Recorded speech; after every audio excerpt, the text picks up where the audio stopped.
Hello, I'm Bo Kaufman of Remax Performance Realty.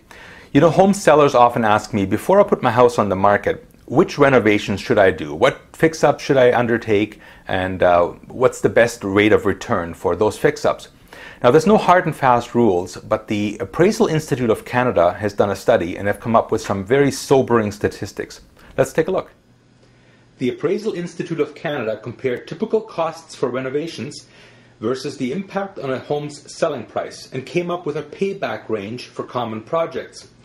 So we see bathroom rentals are a rate of return of 75 to 100%. Kitchen rentals, the same, 75 to 100. Installing a deck is anywhere from 25 to 75% return. Exterior siding is 50 to 75%.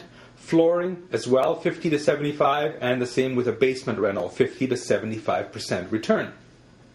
Now, why did I call these sobering statistics?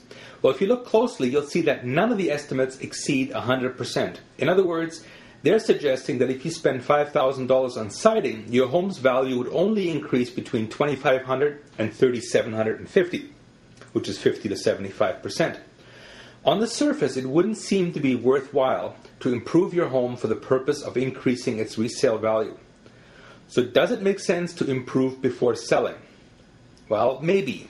It depends on the answers that you give to the two major questions. And those two questions are, 1, what's the current condition of the item that you're thinking of improving?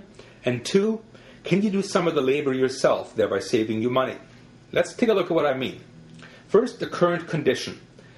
On this topic, my advice is, if it ain't broke, don't fix it. Let's use the example of a furnace. If your home has a 10-year-old mid-efficient furnace, it should be working fine.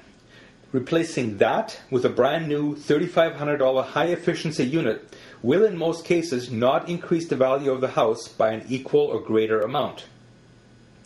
On the other hand, if your furnace hums and howls and is the size of a subcompact car, buyers might be turned off enough and prevent them from making an offer. Installing a new energy-efficient unit would probably be a worthwhile home renovation project. Much the same applies for most other home reno projects. Is the current item in good condition, or will it detract from the home? Is the kitchen falling apart, or merely dated in appearance? Are carpets just a little worn, or can you see the subfloor and notice every spot where whiskers blew chunks? Now, the second point relates to do-it-yourself. I'm going to assume that the Appraisal Institute used, for its calculation, prices that included professional labor. So the question is, how much, if anything, can you do yourself? If you're fairly handy, painting the interior of your house is probably one of the best home renovation projects you can tackle. Another high-value, low-cost improvement is modernization of the lights. Go with bright, modern lighting, such as halogen, and keep the twisty fluorescent bulbs for your next house. They might save money in electricity, but their slow startup and dim lighting don't help sell a house. In any case, completing home renovations by yourself will drastically improve the return on investment numbers, provided the rentals are done well. Buyers and their agents can spot poorly done do-it-yourself home renovations, and the result is lower offers and a slower selling home. So keeping the above rules in mind, home renovations done right can and will improve the sales price of your home.